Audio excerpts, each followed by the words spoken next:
Então, 1 Samuel 25, vou ler do versículo 2 em diante.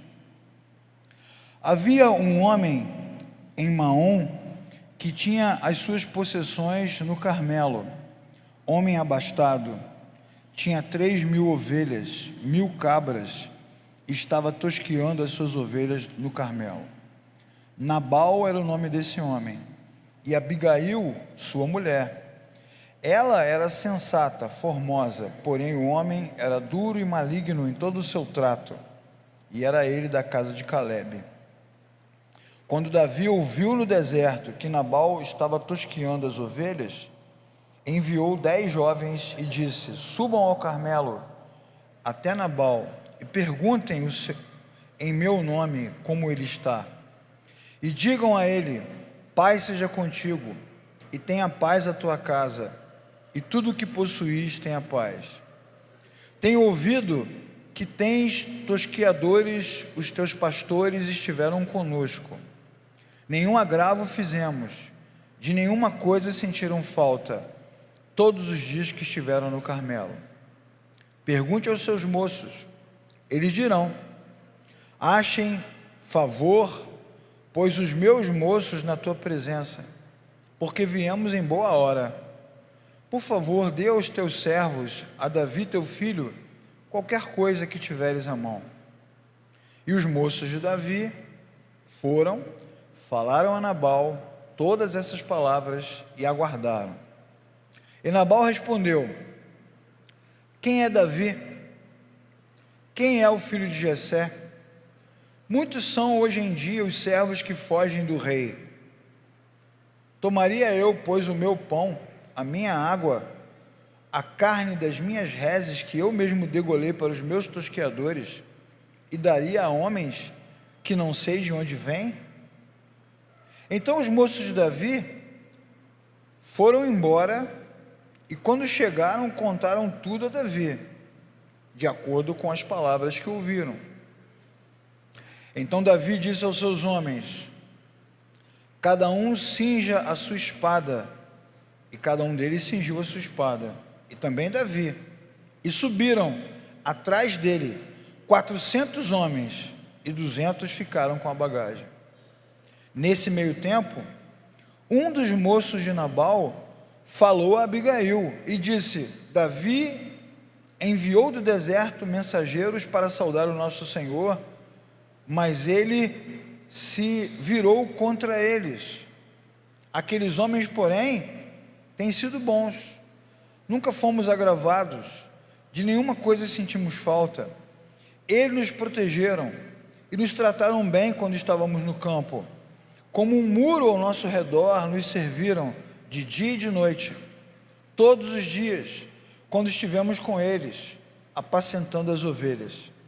Agora, pois, considere e vê o que há de fazer, porque o mal já está de fato determinado contra Nabal e contra a sua casa. Ele é filho de Belial, e não há quem lhe possa falar. Então Abigail tomou com pressa 200 pães, 2 odres de vinho, 5 ovelhas, 5 medidas de trigo, 100 cachos de passas, 200 pastas de figos, pôs sobre os jumentos, e disse aos seus moços: vão na minha frente, eu os seguirei de perto. E nada contou a Nabal. E enquanto cavalgava o jumento, descia encoberta pelo monte, Davi e seus homens também desciam, e ela se encontrou com eles no meio do caminho.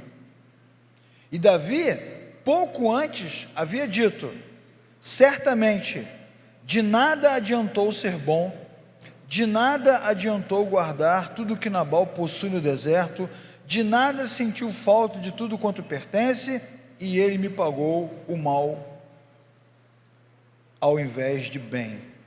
Então faça Deus o que quiser aos inimigos de Davi, se eu deixar até o amanhecer um só homem vivo diante dos seus.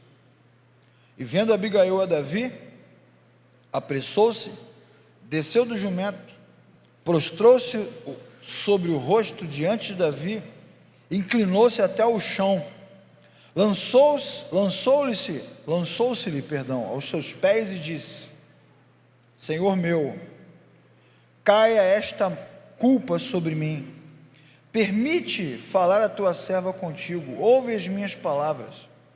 Não se importe com este homem de Belial, Nabal, porque é isso que significa o seu nome, é Nabal, a loucura está com ele. Porém eu, tua serva, não vi quando os seus moços trouxeram a mensagem. Meu Senhor, tão certo como o nosso Deus vive, e como o Senhor vive na tua alma, o Senhor foi impedido de derramar sangue e de vingar-se com as suas próprias mãos. Como Nabal sejam os teus inimigos, e os que procuram fazer mal ao meu Senhor. Este é o presente que trouxe a tua serva ao meu Senhor, seja ele dado aos moços que te seguem. Perdoa a transgressão da tua serva, pois de fato o Senhor te fará casa firme, porque pelejas as batalhas de Deus, então não se ache mal em ti por todos os seus dias. Porque se algum homem se levantar para te perseguir e buscar a tua vida será atada ao feixe dos que vivem com o Senhor teu Deus, e a vida dos teus inimigos, este a arrojará como se atirasse da cavidade de uma funda. E há de ser que, usando o Senhor contigo segundo todo o bem que tem dito a teu respeito, e te houver estabelecido príncipe sobre Israel, não te será por tropeço, nem por mancha, nem por fama, nem por pesar de coração, o sangue sem causa, que por acaso vieres a derramar, se vier a se vingar com as próprias mãos, quando o Senhor te houver feito bem, o Senhor se lembrará da tua serva. Então Davi disse a Abigail: bendito o Senhor Deus de Israel, que te enviou ao meu encontro. Bendita seja a tua prudência, bendita sejas tu, que hoje me impediu de derramar sangue, e com a minha própria mão me vingar. Amém? Muito bem. Vou começar, irmãos, mostrando para vocês algumas imagens, né? Vamos falar um pouquinho sobre esse tema, usando essa história como base, depois a gente vai voltar para ela, né? Irmãos, esta primeira imagem que você está vendo é uma famosa pintura de Michelangelo, que está no teto da Capela Sistina, em Roma. Para você que já foi à Itália, teve a oportunidade de estar lá, você deve ter tido a chance de ver de perto a dimensão, a beleza dessa proposta, que é uma imagem que fala sobre a criação. Ela não está toda representada ali, está só um trechinho dela, mas ela fala sobre como o Criador criou o homem, a sua imagem e semelhança. Como o Criador, naquele gesto ali, retratado na imagem, quando ele vai encostar a mão na mão de Adão, Adão vai ganhar o fôlego de vida. Essa é a proposta da pintura. Você também vai observar na pintura, tanto agora na imagem como depois, se você quiser, você também vai observar que os traços de Adão são bem parecidos, bem semelhantes aos traços de Deus.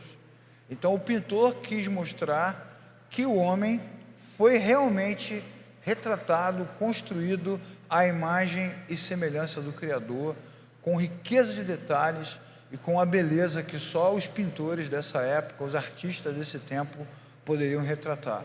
Eles não tinham tecnologia digital, né, irmãos? Não tinham inteligência artificial, mas tinham uma sabedoria muito grande e uma qualidade muito grande no seu trabalho, né? Essa imagem, ela vai nos mostrar que o homem foi, no sentido mais estrito da palavra, quando criado, um ato imediato e direto de Deus. Não foi só uma palavra declarada como haja luz, né? Haja isso, haja aquilo. Não, Deus participa ativamente e diretamente desta criação, colocando no homem a sua imagem. A Bíblia também vai nos ensinar que a imagem de Deus na criatura, no homem, não tem a ver com cores, cabelos, pés, mãos, etnias, mas tem a ver com os propósitos, com os atributos e com as características do Criador. O Criador que é capaz de amar, fez um homem que também é capaz de amar. Obrigado, meu irmão. O Criador que é capaz de pensar, fez um homem que também é capaz de pensar. o Criador que lidera, que governa, fez o homem e atribuiu a ele essas capacidades de governo e liderança, compartilhou com ele a sua imagem, e o objetivo da criação, como finalidade última, sempre foi glorificar o Criador. Você que gosta de ler, que acompanha os melhores autores, você que conhece o John Piper, por exemplo, você sabe que o John Piper, em todos os seus livros, em todas as suas obras e pregações, ele fala a mesma coisa: o homem foi criado para refletir e glorificar o Criador. Um outro detalhe importante na criação é que, de forma distinta das outras criaturas, o homem foi criado conforme o modelo divino e também foi criado de forma distinta dos elementos da natureza. Ele é diferente de todo o restante da criação. Ele tem um destaque, ele tem um papel diferente, uma posição diferenciada em tudo aquilo que Deus criou. E mais do que isso, irmãos, mais do que isso, o homem, eu acho que eu pulei aqui um pouquinho, só um minutinho, pulei esse aqui, ó. O homem também foi criado por um solene conselho divino. A Trindade, a essência do Criador, dizendo, compartilhando: façamos o homem à nossa imagem e semelhança. É um projeto para a criação que nasce da intimidade do próprio Criador. Como nós falamos aqui, diferente de tudo o que Deus fez. Bom, mas lá na Capela Sistina também há uma outra imagem do Michelangelo que retrata o momento em que toda essa imagem, toda essa beleza, todo esse retrato, toda essa essência que Deus estabeleceu se perde por causa da queda. Nesse momento em que há o diálogo entre o homem, a mulher e a serpente, tendo a mulher como protagonista dessa conversa, a criatura rompe com o Criador, porque naquele momento ela demonstra um desejo que não deveria ter, o desejo de ser o Criador. E mais do que isso, o desejo de estar no lugar do Criador. Então aquele homem, criado por Deus, com as características de Deus, com os atributos de Deus, com o retrato daquilo que o Criador deveria ser, aquele homem que foi feito para glorificar o Criador, para demonstrar e mostrar a sua imagem por onde quer que andasse, esse homem, nesse momento em que deseja ter o lugar do Criador, esse homem perde essas características, perde esta beleza, perde essa luz, perde essa glória, ele fica sem graça, sem sal, opaco, mergulha em profunda escuridão. Para onde, para que lugar, para que posição essa decisão de romper com o Criador, que nós chamamos na teologia de queda, para onde esta decisão conduziu o homem? Então vou mostrar para vocês um outro quadro. Temos uma manhã hoje cultural, uma manhã banhada por arte e cultura. Você vai ver como isso vai te fazer bem. Você já viu esse quadro?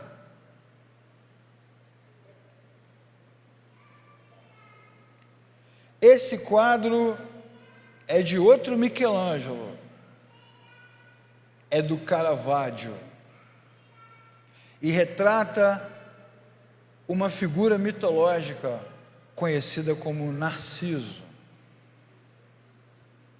A história de Narciso é belíssima, todos vocês deveriam ver. Os filmes, deveriam ler os textos e deveriam ficar olhando para essa pintura para meditar sobre ela. O homem que deveria refletir a imagem do Criador, que deveria mostrar quem o Criador é, como o Criador é, de repente, representado pela figura de Narciso, que é um jovem belo. Você vai observar na pintura que a pintura tem uma forma singela, delicada, é um rapaz belíssimo. A mitologia diz que ele era tão bonito, tão belo, tão maravilhoso, tão atraente, tão charmoso, que as mulheres, as ninfas, ficavam loucas por ele. Loucas, apaixonadas. Mas ele as desprezava. Ele as desprezava porque ele se apaixonou pela sua própria beleza. Você já passou por isso, meu irmão? Acordou de manhã, olhou no espelho e disse: nossa, que homem lindo.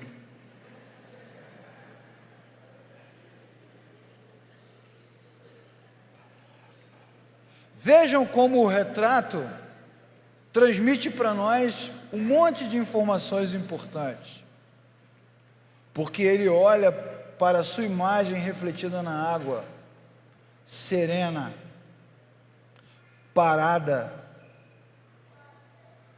Ele está apaixonado, ele está paralisado.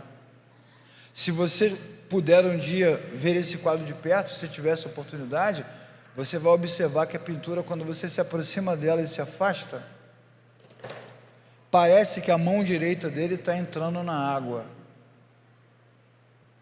É um efeito que a pintura provoca. Puxa, mas eu nunca vou conseguir fazer isso, porque eu não vou conseguir ir lá. Mas hoje você tem na internet, no Google, inteligência artificial que te possibilita ter essa experiência. Parece que ele está entrando.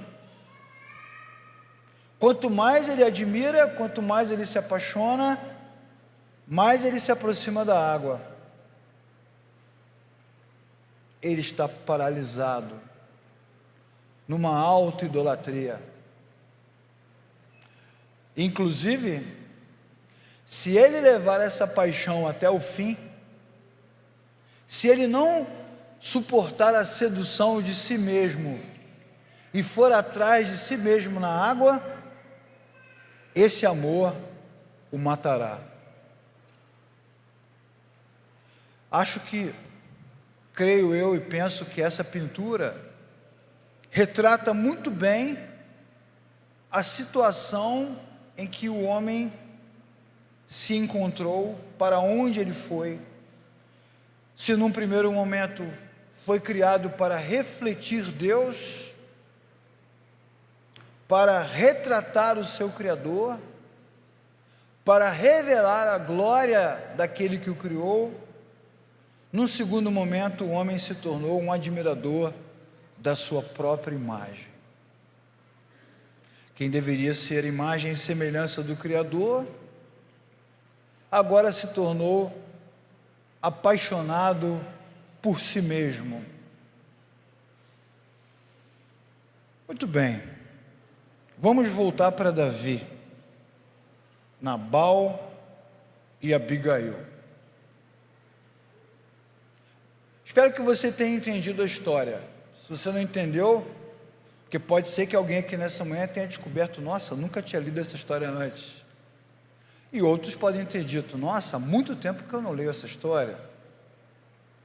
É uma história emocionante, dramática e muito reveladora. Davi está assim num momento muito difícil da sua jornada, sozinho. No versículo anterior, que nós não lemos, no início do capítulo, a Bíblia diz que Samuel, seu mentor, seu líder, seu pastor, acabou de morrer. Ele está só, ele com os seus homens, enfrentando o ódio do rei e todos os problemas. E ele está ali no deserto, corajoso como sempre, lutando como sempre. Mas a gente observa que algumas coisas vão mudando em Davi. A sua postura, o seu comportamento, a sua maneira de ser.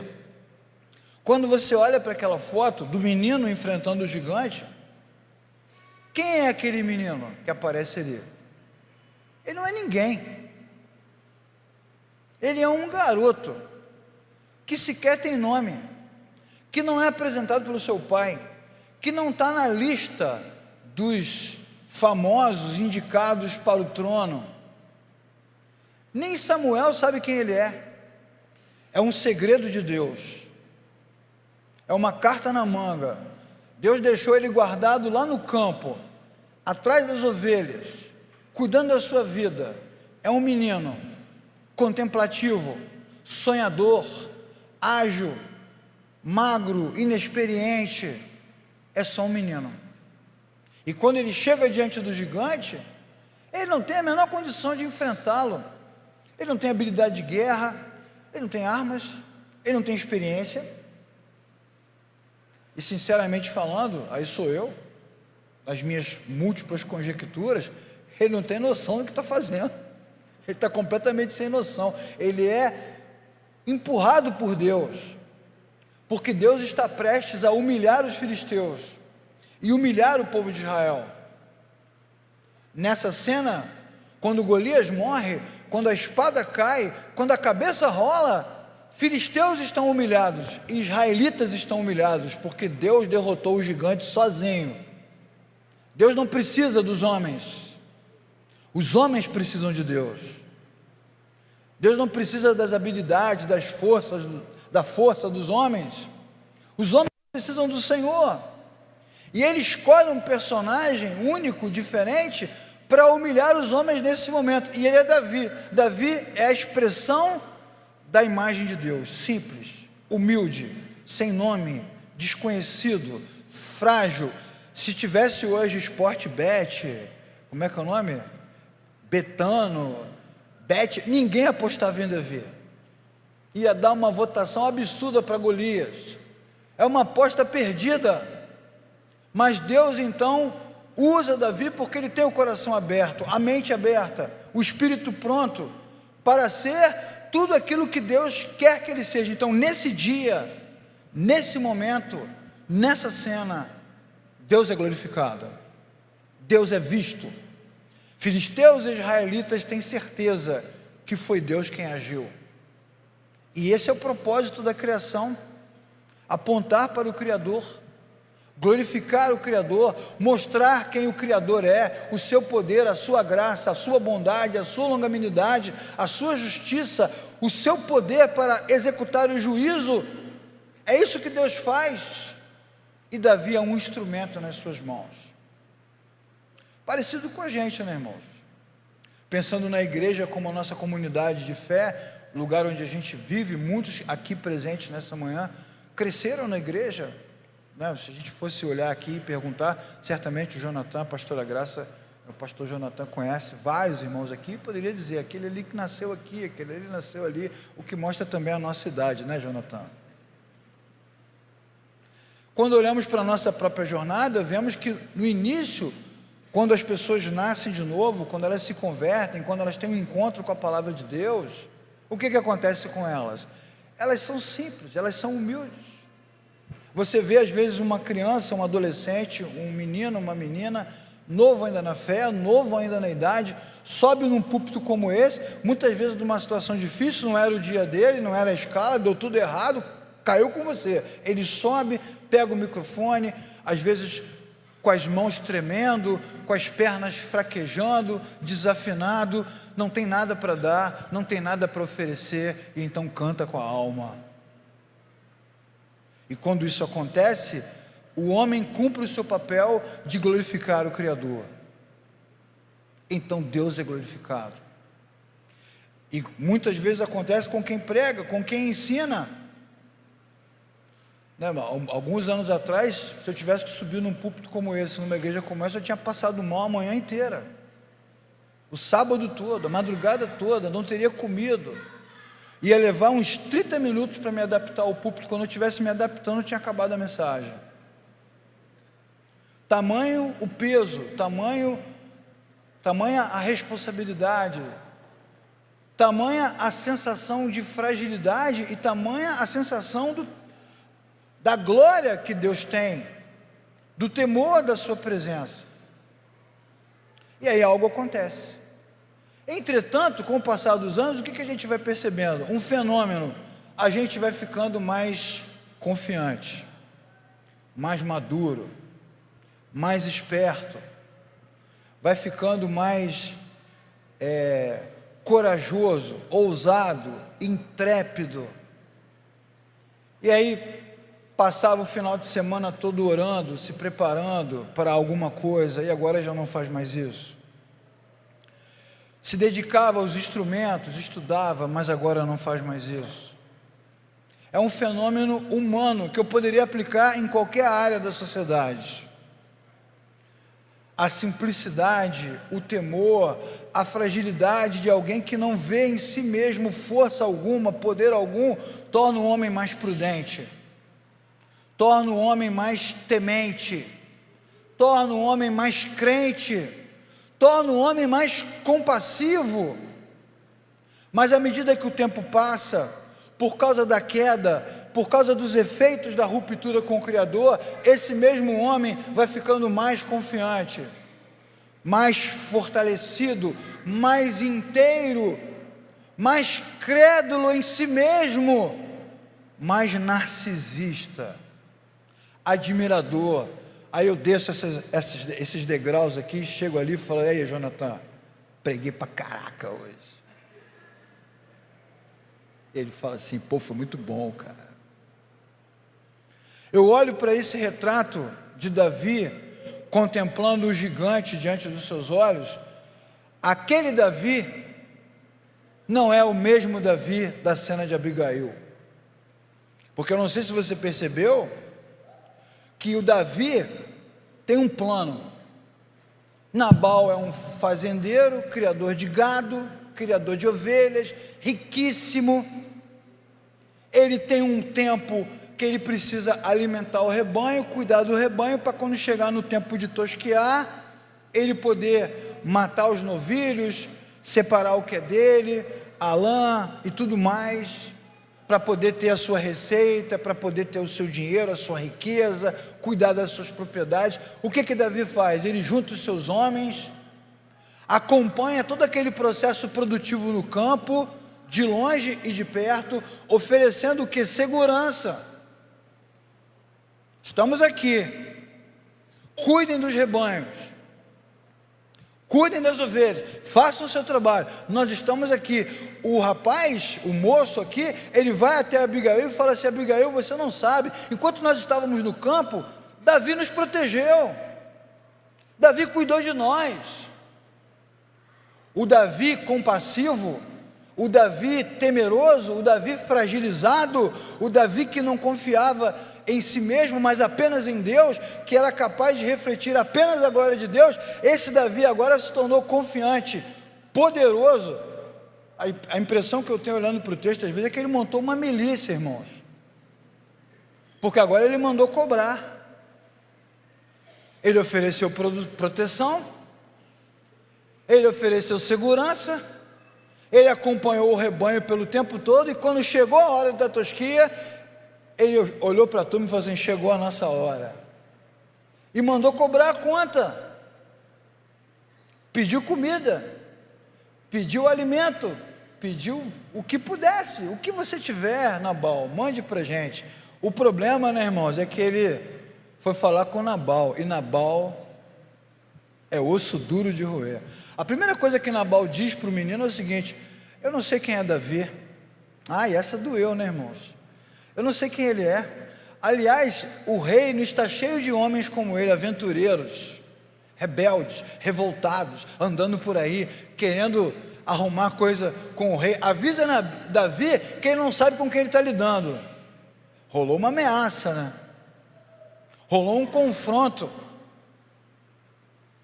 Naquele tempo em que Davi estava mais perto do Éden, Davi faz uma oração diante do gigante, faz uma oração diante do povo de Israel, se lembra dos feitos do Senhor, porque nesse momento, diante de Golias, ele também recebe uma notícia ruim. Golias olha para ele e fala assim: o que é isso? Um cão? Quem vocês pensam que eu sou? Vocês mandam esse moleque para me enfrentar? Eu sou Golias, o campeão dos filisteus. Que conversa é essa? Garoto, eu vou arrancar sua cabeça, eu vou comer os seus olhos, eu vou partir as suas pernas. Ele faz ali uma ameaça digna de filmes épicos, e Davi olha para ele: você é um incircunciso, eu não tenho força, mas eu vou a ti em nome do Senhor dos Exércitos. Ele é um garoto, irmãos, ele não sabe nem o tamanho do problema que ele está se metendo. Então ele coloca o seu coração diante de Deus, ele reflete a imagem de Deus. Ele não tem espada, ele não tem lança, ele não tem faca, ele tem pedra. Para Golias é uma vergonha morrer com pedrada, irmãos. Ele que já lutou com dezenas, centenas de guerreiros de diferentes nações, morrer com uma pedrada é humilhante. E essa é a cena.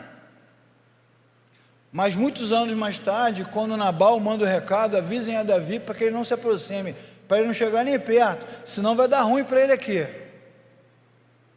A Bíblia diz que Davi não fez uma oração, ele não invocou o Senhor, ele não tem mais aquele brilho, sabe?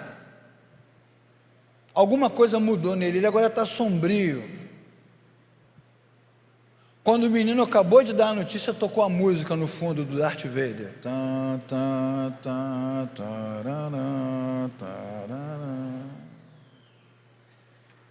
Desembanhem as suas espadas.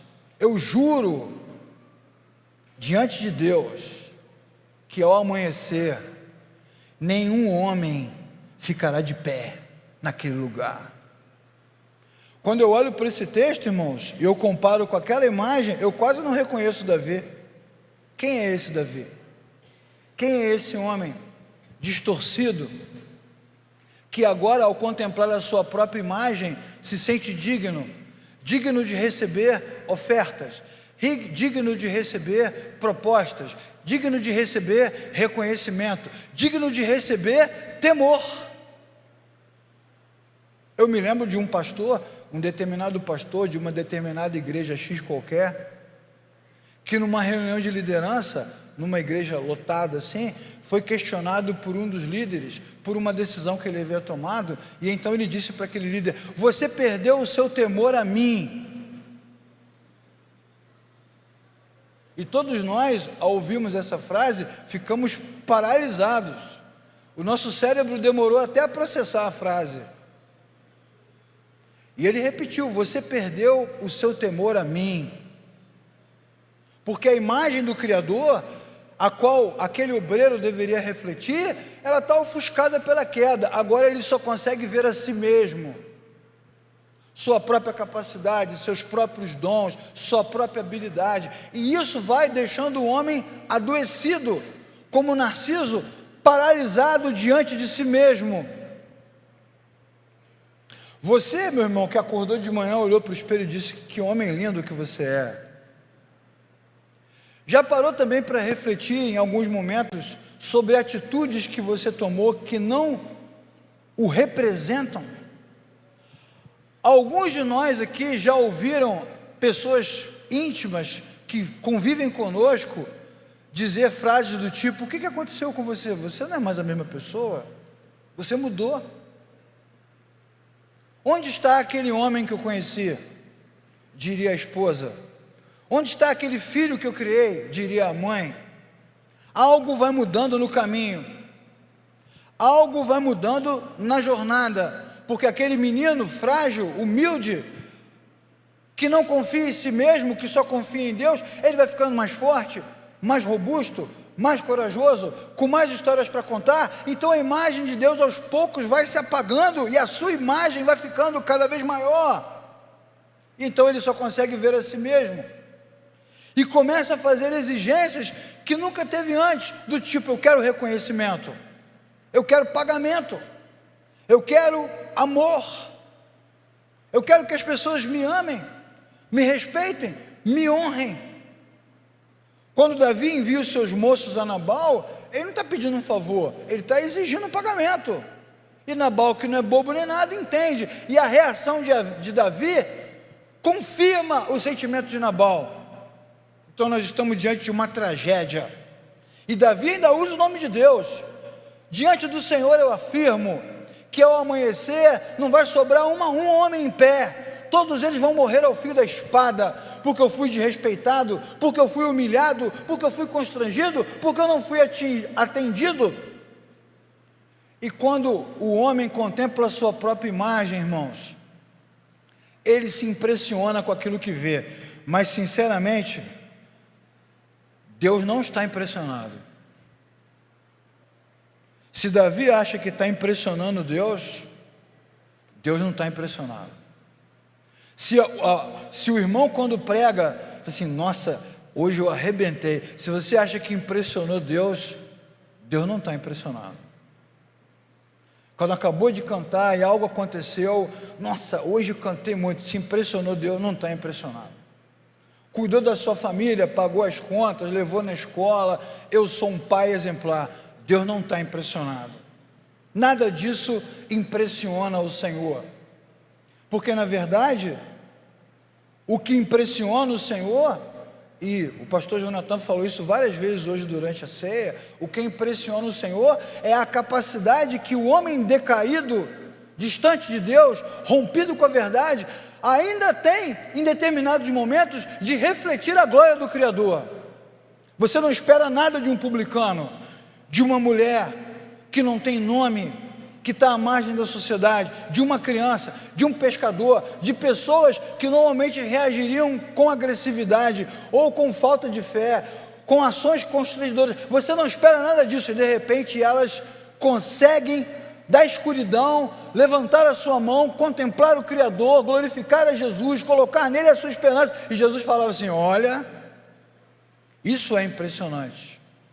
Esta fé desta mulher é impressionante. A maneira como ele orou é impressionante. Mas isso não significa que Deus se assustou com aquilo, mas significa que Deus está nos apontando.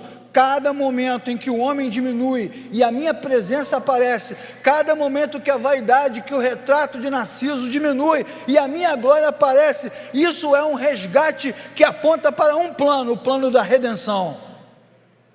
Deus tentando, caminhando, se movimentando, agindo para trazer de volta aquilo que foi perdido no Éden. O homem que deveria representar o Criador só consegue olhar para si mesmo. E aí nós temos um Davi que se acha incrível, mas Deus não está impressionado. Bom, vamos para a cena que nós lemos. O forno de Deus. Deus vai botar Davi no fogo agora, irmãos.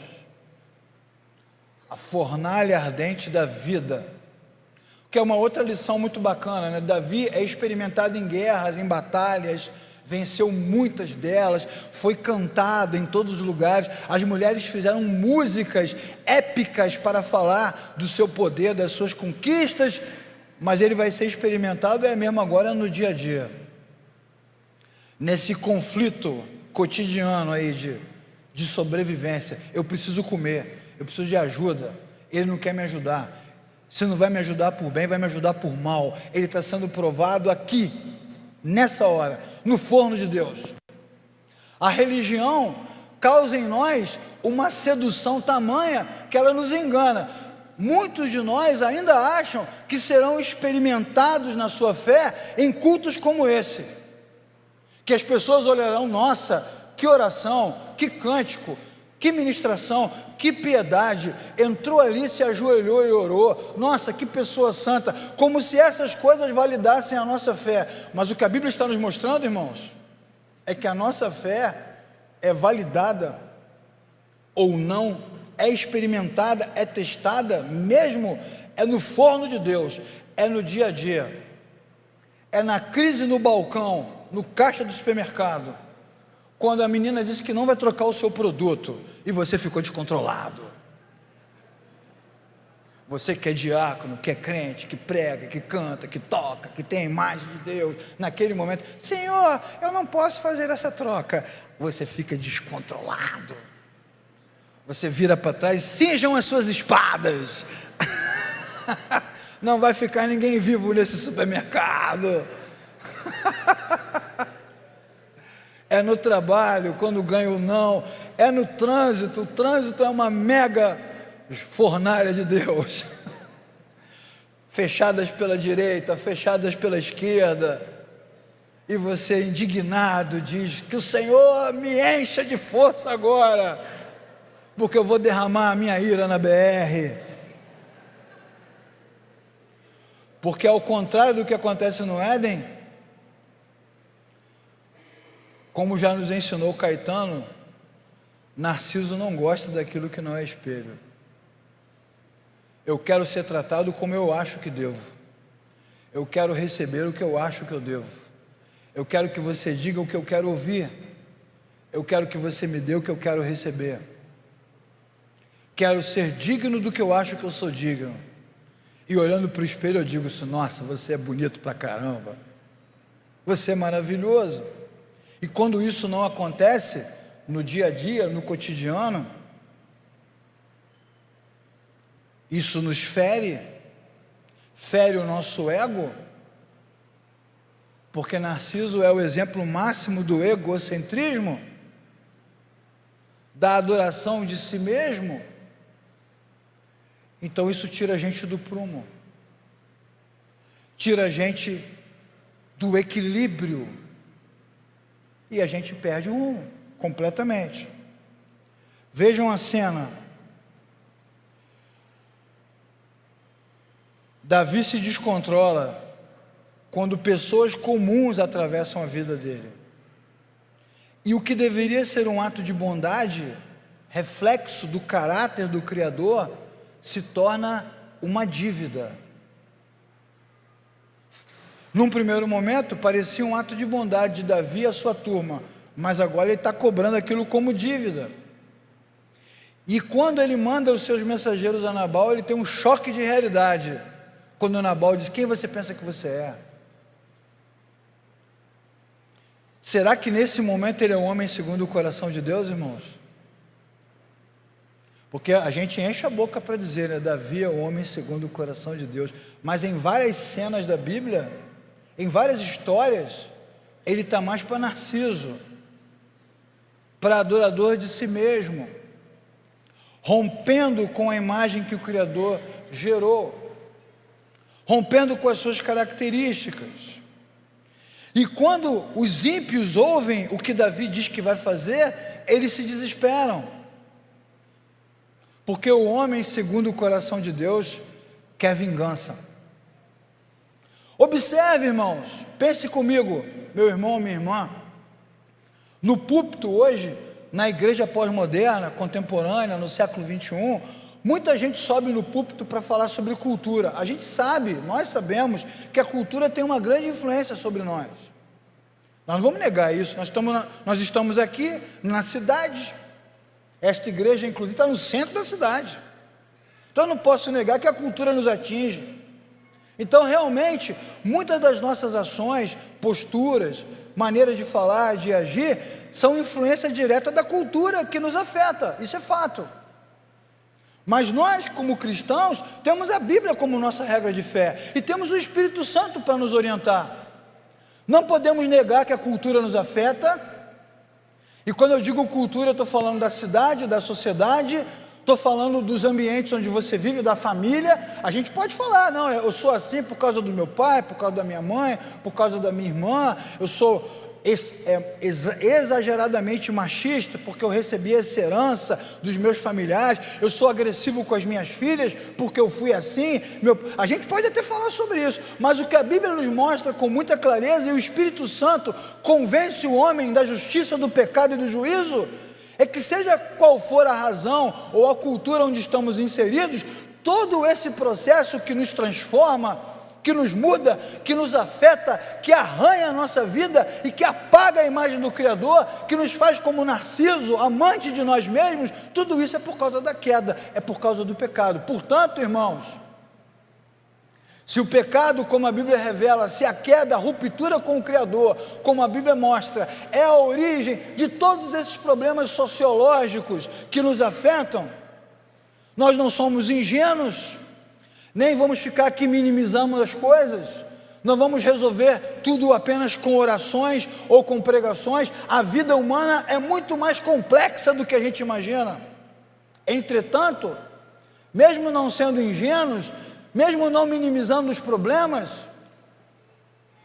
nós também precisamos reconhecer que tem uma origem aí maior, que é a ruptura com o Criador, e que a solução de Deus para isso, além da ciência, da psicologia, da psicanálise, da medicina, além de todos os processos que Deus deu ao homem, que contribuem para que ele melhore, além disso tudo e acima disso tudo, quem resolve isso é Deus, irmãos, que é o único capaz de reconciliar o homem consigo mesmo. Foi o que ele fez na cruz, é o que ele faz nos nossos corações.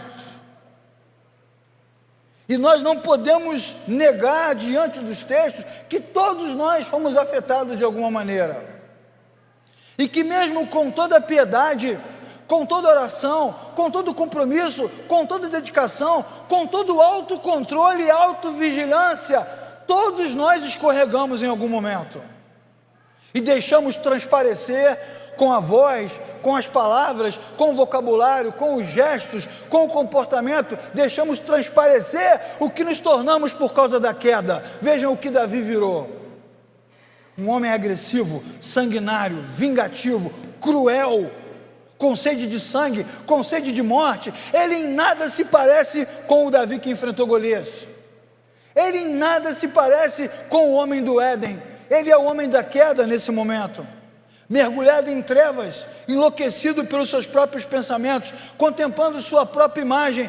Ele não consegue sair desse momento porque é mais forte do que ele precisa de Deus. E Abigail é o instrumento que Deus vai usar para trazer Davi à lucidez. Ainda bem que Deus coloca muitas pessoas como Abigail nas nossas vidas, irmãos, e é por isso que nós precisamos das comunidades. As igrejas não salvam pessoas, não atraem a presença de Deus, Deus não mora nesses lugares, mas quando estamos juntos, há muitas pessoas como Abigail entre nós. Você pode ser Davi hoje, Abigail amanhã. Pode estar enlouquecido hoje, pode estar sóbrio para ajudar alguém enlouquecido amanhã. E mesmo quando o homem se descontrola na sua loucura, maior do que o poder maligno que a queda nos causou, é o poder de Deus que há em Cristo Jesus, capaz de nos levar a vislumbres, capaz de nos levar à consciência lúcida sobre aquilo que Deus espera de nós, sobre aquilo que Deus fez, como Ele planejou o homem para que ele fosse. Hoje o Jonathan, pastor, estava aqui ministrando a ceia e ele falou sobre uma tentação comum nas igrejas, a hierarquia, que é o que Davi está fazendo aqui agora. Eu sou maior do que você, Nabal. Quem é maior? Quem é maior? Eles vão se medir agora. Quem é maior, Nabal ou Davi? E aí você coloca os diáconos em posição, e o pastor e a igreja. Então parece que os diáconos são maiores e o pastor é maior que o diaconato. Parece, pela própria estrutura, o púlpito mais alto. Quando eu fiz faculdade, a minha primeira faculdade, lá no século XIX,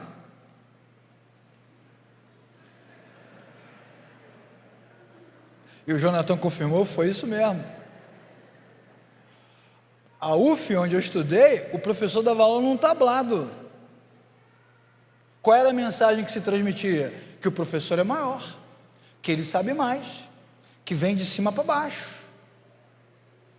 Eu me lembro das professoras e professores entravam pela sala, subiam a escadinha, o tablado, sentavam na cadeira, cruzavam as pernas, acendiam um cigarro, podia fumar nessa época, dentro da sala. E sempre nessa coisa de cima para baixo, a hierarquização está posta. O homem, desde que caiu, ele quer isso: glória, ficar acima, ficar no topo, ter reconhecimento.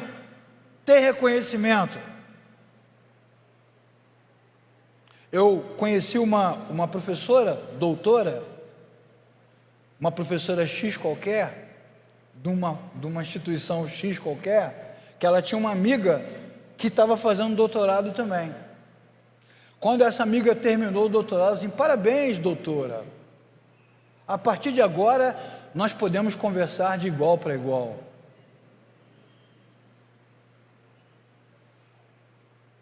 O narciso sempre aparece.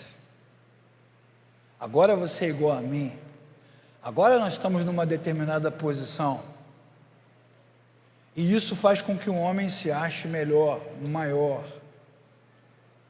Principalmente o homem masculino na Escritura, que é o tema dessa manhã. Quando o pastor Jonathan estava ministrando a ceia, ele falou da oração do judeu justo, do judeu íntegro, que agradece a Deus por tudo, inclusive pelo fato de não ser mulher. E quem é que Deus envia para aplacar a ira do Deus, do rei que se acha Deus? Uma mulher, e mulher de Nabal, 2 vezes maldita nesse momento. Mas o rei, que é o homem segundo o coração de Deus, que deveria refletir a glória de Deus, ele está descontrolado, irmãos. Não vou nem cantar a música, ele está descontrolado. Mas você teve vontade agora, veio aqui.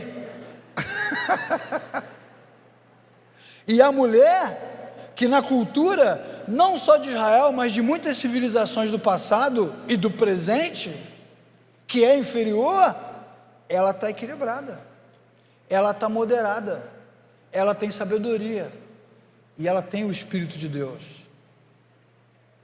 E mais importante do que isso, é perceber que apesar de Deus não estar impressionado, apesar de Deus estar com vontade de arrebentar Davi nesse momento, dá vontade, mesmo assim, ele manifesta para Davi a sua graça. Ele envia alimento, ele envia ajuda, ele envia sabedoria, ele aplaca a ira, porque apesar de Davi não refletir mais a sua glória, há o interesse de Deus de resgatar este homem perdido.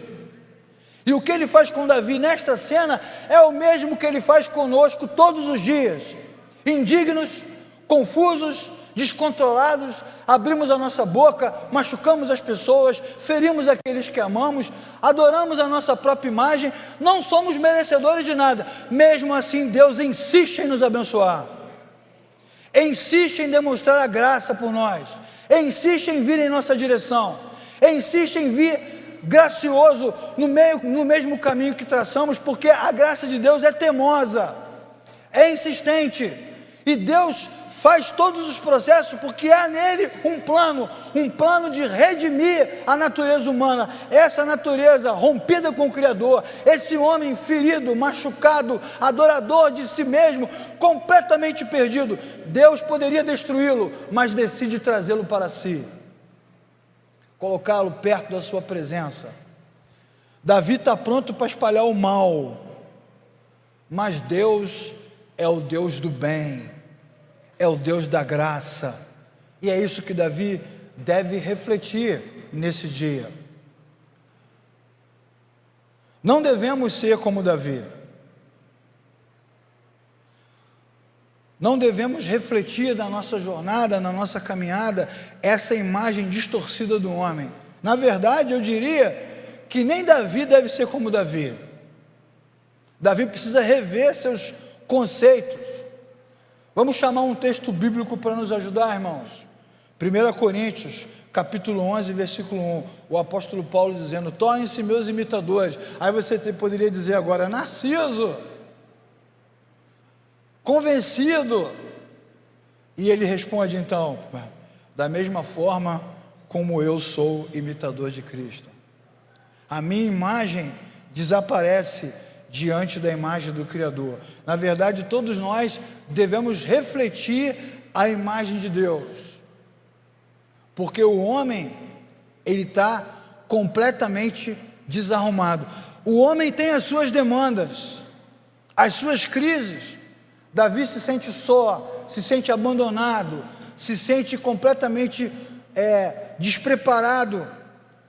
Apesar dos homens que o seguem, ele não sabe o que fazer, ele está no meio da rua, ele tem as suas demandas, e são essas demandas por amor, por amizade, por reconhecimento, por apoio, por suporte, que fazem com que ele se descontrole e manifeste toda a sua escuridão, porque o homem tem as suas demandas, e nós como cristãos sabemos que apesar de todo o esforço da ciência, das ciências humanas, o homem ainda tem a sua escuridão, principalmente nessa sociedade tão masculina, tão confusa, tão desarranjada, nessa cultura tão desestruturada que nós temos, que se repete nas nossas casas e se repete nas nossas igrejas.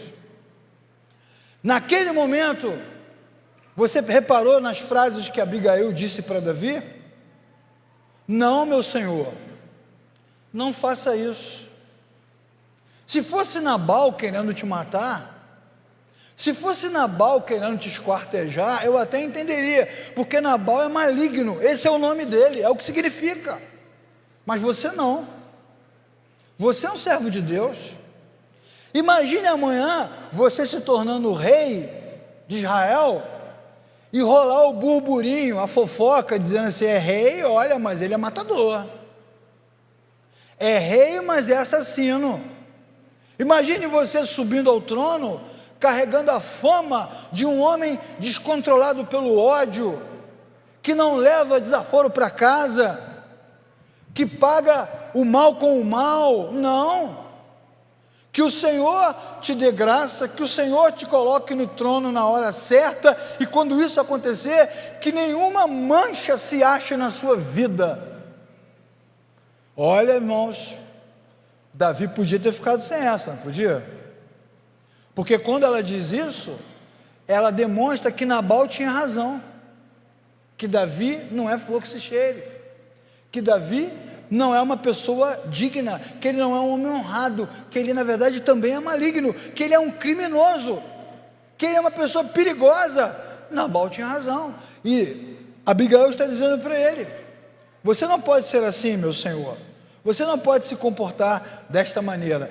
O que Davi se tornou, irmãos? Moralista, dono da razão, certo da sua própria justiça, e o moralismo nunca substituirá o novo nascimento. A coragem do homem, as certezas, a sua seriedade, a sua experiência, faz com que ele acredite nos seus próprios valores, nos seus próprios princípios, na sua própria história, na sua própria jornada, e muitos homens se tornam pessoas assim, que não admitem ser contrariados, muito menos constrangidos, muito menos rejeitados.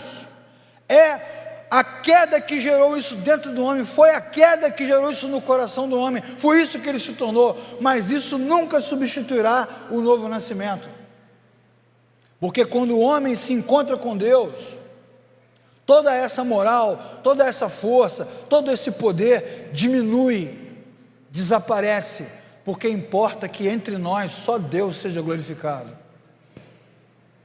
E é isso que Abigail diz para ele. E mais do que isso, irmãos, o que ela está dizendo para ele é que o Senhor vê o coração, o Senhor sabe quem nós somos.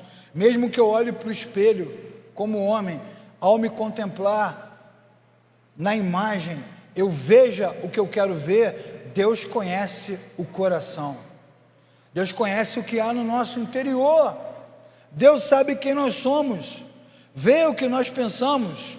E Abigail então demonstrou a sua compaixão. Ela fez o que Davi deveria fazer. Ela agiu como Davi deveria agir. Ela caminhou como ele deveria caminhar. E ele vai aprender isso mais tarde, né? Porque o próprio Davi vai dizer: Deus não rejeita um coração quebrantado e contrito.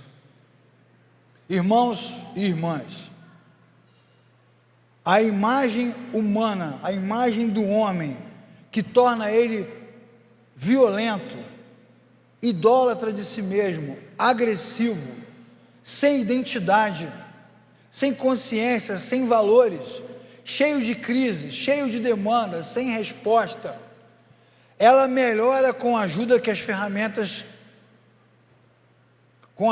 ferramentas que a sociedade oferece. Entretanto, a única solução para nós, para o homem, para a natureza humana, é o resgate da sua alma pelo próprio Criador, porque é o Criador que consegue, que tem o poder de resgatar no homem aquilo que foi perdido.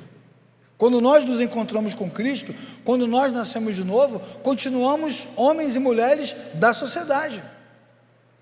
Os homens continuam pais, maridos, trabalhadores, profissionais. E o Espírito Santo de Deus, quando entra no coração do homem, vai ajustando aquilo que é necessário e fazendo com que esse homem que nasceu de novo deseje cada vez mais expressar a imagem do seu Criador. E isso só é possível num coração quebrantado e contrito. O quebrantamento, a contrição, a humilhação são o contrário dos efeitos, são exatamente a antítese do narcisismo. É quando o homem olha para si mesmo, contempla a sua própria jornada, a sua própria vida e não vê nada em si mesmo que seja digno. Então ele passa a olhar pelo Criador, o único para o Criador. O único que pode nos ajudar a pensar desta maneira, a viver desta maneira, é o Espírito de Deus, que de dentro para fora age a transformação do Senhor e muda a nossa realidade. E isso é algo que às vezes para os irmãos é difícil entender, porque muitos de nós, homens, batemos no peito e celebramos a nossa força. Comigo é assim mesmo. Gostou, gostou, não gostou, não gostou. Eu não levo desaforo, eu sou assim, eu sou desse jeito, fui criado dessa forma, e exaltam a própria imagem. Mas a Bíblia vai nos mostrando que esta imagem, que é exaltada culturalmente, socialmente, não é a imagem do Criador, porque o nosso Criador, o nosso Senhor, a quem nós invocamos e exaltamos em todas as nossas reuniões, apesar da sua glória, do seu poder, como você cantou nessa manhã, ele abriu mão, ele se esvaziou, ele se humilhou, é poderoso, mas é compassivo, é glorioso, mas é humilde, tem tudo, mas age como se não tivesse, é dono de tudo e compartilha aquilo que tem, não precisa de nada, mas dá amor e recebe amor, é pleno, mas se relaciona. Todos esses efeitos, atributos e características se perderam por causa da queda. Então nós temos esse homem pós-moderno, que parece com o Davi, que parece com o Narciso, que parece com o João, com o Marcos, com o Rubens, com o Alexandre, com o Carlos, com o Leclerc, homens que perderam a linha, perderam o rumo, romperam com o Criador e agora a sua imagem apagou, estão opacos, mergulhados na sua própria escuridão. Seria o nosso fim, se Deus não viesse na nossa direção, da mesma forma como Abigail foi na direção de Davi, e abriu os seus olhos, e acendeu o seu coração, e trouxe lucidez para aquele homem. Cada vez que nós estamos na presença de Deus, diante da sua palavra, no meio dos irmãos, Deus vem na nossa direção, chama de volta a nossa lucidez, acende o nosso coração, e vai resgatando com o seu poder a imagem do Criador. É por isso, irmãos, que a compaixão é a expressão pessoal mais poderosa evangélica. Por quê? Porque a compaixão é o esvaziamento do homem, é o homem não pensando em si, mas pensando no outro, não olhando para si, mas olhando para o outro. Vou te dar dois exemplos, já indo para o final. O primeiro foi a pandemia. Durante a pandemia, como vocês sabem, o pastor Jonathan já disse, eu sou professor, participei de dezenas de reuniões, cursos, workshops, jornadas, e todo mundo dizendo, a pandemia melhorou a humanidade, agora nós estamos mais resilientes, estamos mais compassivos, estamos mais compreensivos, redescobrimos a família, redescobrimos a paixão de poder ficar em casa, redescobrimos o passarinho, a flor, a árvore, o cafezinho com bolo de fubá, ficamos mais dóceis. Isso foi o que nós ouvimos, e até olhamos para nós mesmos e dissemos, puxa, é verdade, né? E aí quando abriram a porteira da pandemia, irmãos, quando as crianças entraram na escola no primeiro dia de aula, parecia um ataque, uma guerra. As pessoas, aos poucos, nós fomos percebendo, ficaram mais agressivas, mais impacientes, mais revoltadas. O cara não consegue esperar nem o Windows processar, ele começa a socar o teclado. Ou seja, nenhum daqueles processos consegue mudar o homem, a sua natureza. Tranca o cara, tira tudo dele, diminui a sua carga horária, faz ele dormir mais, dá mais conforto, dá dinheiro sem ele trabalhar, dá comida, dá paz. Quando sai, é o mesmo homem, caído, problemático, narcisista, com os seus defeitos. Vou te dar outro exemplo, que é o programa mais visto do Brasil, que é o Big Brother. A televisão, a produção do programa se esforça para fazer um grupo totalmente aderente às demandas da sociedade, diverso, todas as cores, todas as identidades de gênero, diferentes estados do Brasil, diferentes níveis culturais, tem o pobre, tem o rico, tem o formado, o não formado, para gerar integração, para gerar compaixão, para gerar resiliência, para gerar amor próprio, para gerar cuidado com o outro. Quando você solta os caras na casa, o couro come, irmãos. Agressivos, egoístas, violentos, conluios, tramas, tudo normal, nada mudou. E nós, do lado de fora, assistindo e comendo pipoca, porque a gente também curte fofoca, briga, problema, pancadaria. Os caras se levantam, encostam o rosto no outro e você em casa com a pipoca bate, bate, bate, bate. É a natureza humana se encontrando com a natureza humana. Vocês já perceberam como esses vídeos no Instagram de assalto, de tiro, de briga na rua, de acidente de trânsito, como isso viraliza? Como as pessoas gostam de assistir? Como isso está dentro do coração do homem, da sua natureza rompida, narcisista, que rompeu com o Criador, que não é compassiva, que reflete o que o homem é. Esse não é o nosso Deus, esse não é o nosso Senhor. Ele é compassivo, e a compaixão nos permite participar da dor dos outros. É a forma como Deus escolheu nos salvar. Se aproximar do homem, apagar essa imagem ofuscada, mergulhada em trevas, e resgatar a imagem que foi criada no início, que era para apontar para o Criador, que é bom, que é leal, que é verdadeiro, que é longânimo, que é misericordioso. Então não adianta sustentar essa narrativa.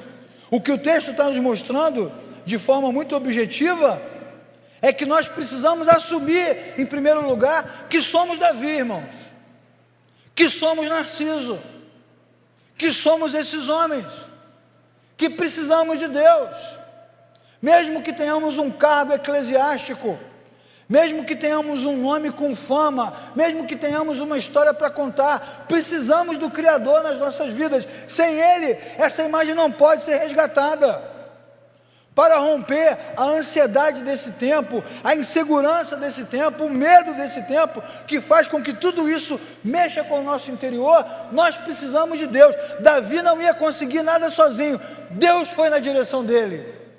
E nós também, com todo esforço, não conseguiremos nada sozinhos. Novos arranjos na nossa vida, novas construções, novas elaborações só serão possíveis se o Espírito de Deus entrar no nosso coração e agir conosco com graça, e nos ajudar a aprender, e a mexer no nosso cognitivo, na nossa mente, e nos dar humildade, e nos ajudar a andar na sua direção. Sem a ajuda do Senhor, seremos sempre como Davi. Apesar de sermos criados para amar e servir, nós não conseguimos. Por quê, irmãos? Somos todos Davi, somos todos iguais a ele. Então a Bíblia vai dizer o que para nós? Apesar disso tudo, apesar dessa postura, desse comportamento distorcido, dessa imagem arranhada, dessa luz que se apagou, Deus enviou Abigail na direção dele e o resgatou. Apesar do que somos, do que fazemos, apesar da forma estúpida como tratamos as pessoas ao nosso redor, da forma egocêntrica e egoísta como estabelecemos relações de negócio, da forma não compassiva que tratamos muitas vezes os nossos filhos, nossos vizinhos, nossos amigos. Mesmo assim, em toda essa escuridão, Deus decidiu vir na nossa direção e derramou a sua graça sobre nós. Então não ficamos aqui, irmãos, com um discurso ingênuo, tipo, nessa manhã nós nos levantaremos aqui, faremos uma oração e sairemos daqui diferentes, porque Deus não permitirá que continuemos os mesmos e fará um milagre. A gente não vai fazer isso. Você já sabe que quando esse culto acabar, você continua você, do mesmo jeito. Entretanto, quando a palavra de Deus vem até nós, Deus está nos dizendo o quê? Quando você sair por aquela porta, você continua você, mas com uma diferença: eu vou com você.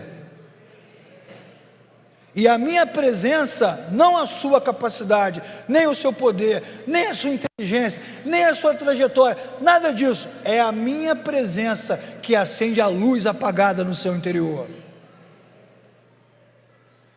A minha presença é que resgata. A voz de Deus é como a voz de Abigail. Acorda, Davi. Que conversa é essa? Que comportamento é esse?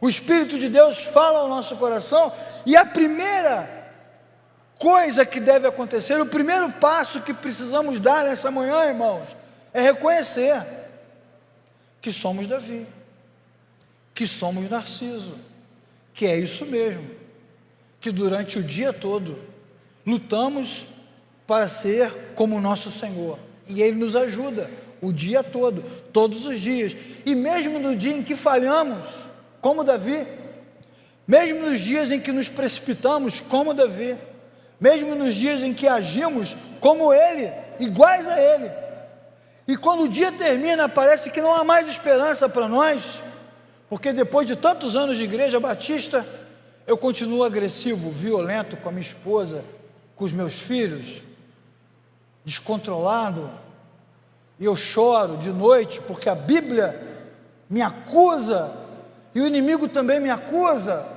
e a luz da palavra me expõe, e eu olho para o espelho e já não vejo um Narciso tão belo assim, e eu vou dormir sem esperança. Mesmo quando isso acontece, irmãos, pela manhã, as misericórdias do Senhor se renovam. É como se Deus nos acordasse: ei, bom dia, beleza? Eu pensei que o Senhor fosse me abandonar. Pensou, porque você pensou como Davi, como Narciso. Você precisa pensar como eu. Eu nunca desamparo aqueles a quem eu amo. Eu quero ler com os irmãos, para terminar, o texto que está no livro de Filipenses,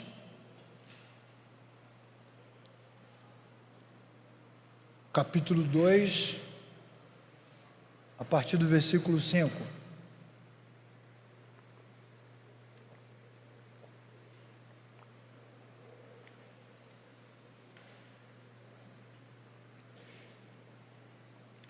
Tende em vós o mesmo sentimento que houve também em Cristo Jesus, pois ele, subsistindo em forma de Deus, não julgou como usurpação, nem exigiu o ser igual a Deus. Antes, a si mesmo se esvaziou, assumindo a forma de servo, tornando-se em semelhança de homem, reconhecido em figura humana, a si mesmo se humilhou, obediente até a morte, e morte de cruz. Pelo que Deus o exaltou soberanamente, sobremaneira, e lhe deu o nome que está acima de todo nome, para que ao nome de Jesus se dobre todo o joelho, nos céus e na terra, e debaixo da terra, e toda língua confesse que Jesus Cristo é o Senhor, para a glória de Deus Pai. Qual a diferença entre Jesus e nós? Muitas, né, mas é óbvio. Mas vou destacar uma. O texto diz que Jesus se esvaziou. E nós não temos nada para esvaziar. A queda já nos esvaziou. Jesus, sendo Deus, se esvaziou, e o homem esvaziado bate no peito como se fosse cheio. Às vezes eu ouço os irmãos falando na igreja, em várias igrejas, você tem que se esvaziar, irmão. Se esvaziar de quê, irmãos? Se nós já somos vazios. É exatamente esse espaço vazio que distorce a nossa imagem. Nós precisamos encher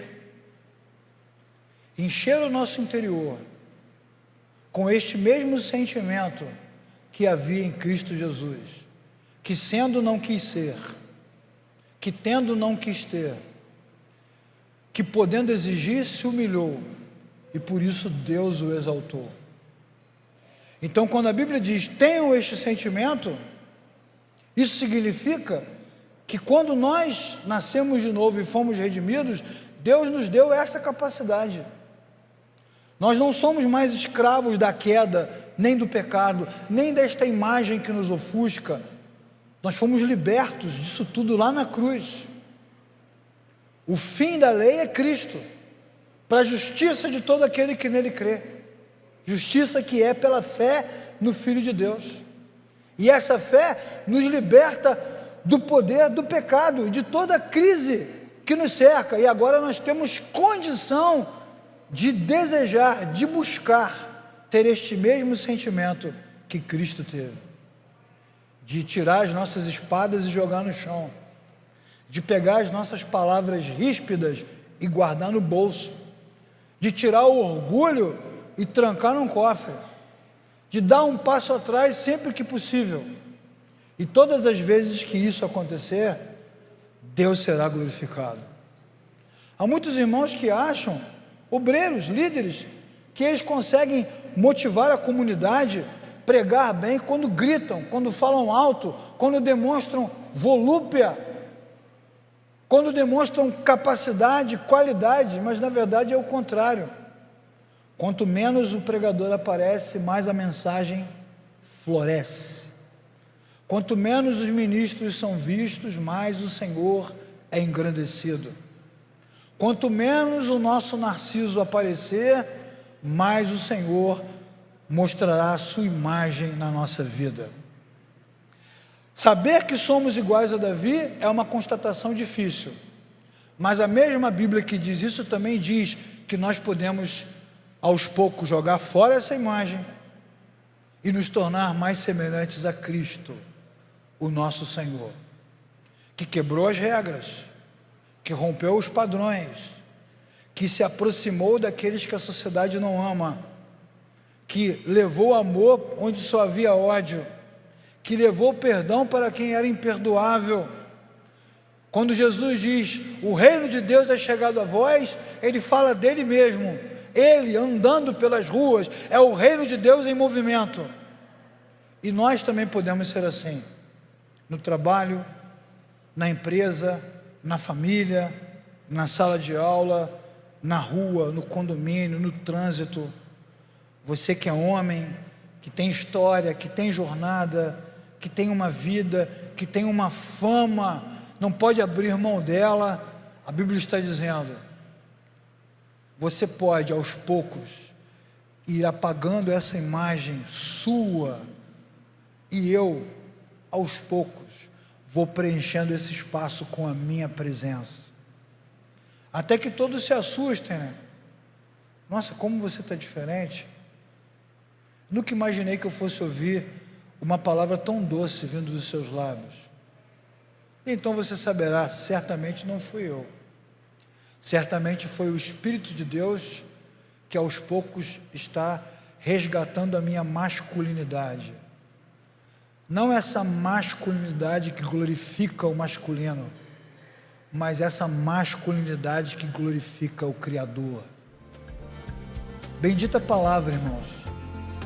A palavra de Deus é luz e ela traz clareza ao nosso coração.